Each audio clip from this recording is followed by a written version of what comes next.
ദീർഘകാലത്തെ പ്രണയത്തിനു ശേഷം ഡിസംബർ 12-നായിരുന്നു കീർത്തി സുരേഷും ആന്റണി തട്ടിലും വിവാഹിതരായത്.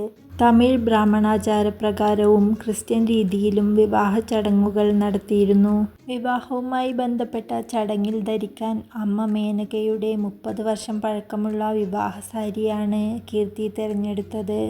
എന്നാൽ ഇപ്പോഴിതാ അമ്മ മേനക പണ്ട് വധുവായി ഒരുങ്ങി നിൽക്കുന്ന ചിത്രത്തോടൊപ്പം താനും അതേ സാരിയിൽ വധുവായി ഒരുങ്ങി നിൽക്കുന്ന ചിത്രമാണ് താരം ഇപ്പോൾ പങ്കുവച്ചിരിക്കുന്നത്.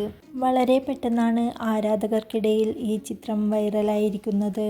അതുപോലെ തന്നെ താലികെട്ട് ചടങ്ങിൽ കീർത്തി ധരിച്ചിരുന്ന മഞ്ഞയും പച്ചയും നിറത്തിലുള്ള മടിസാരിയും ഏറെ സ്പെഷ്യലാണ് എന്ന് വ്യക്തമാക്കുന്ന ചിത്രങ്ങളാണ് ഇപ്പോൾ പുറത്തു വന്നിരിക്കുന്നത്.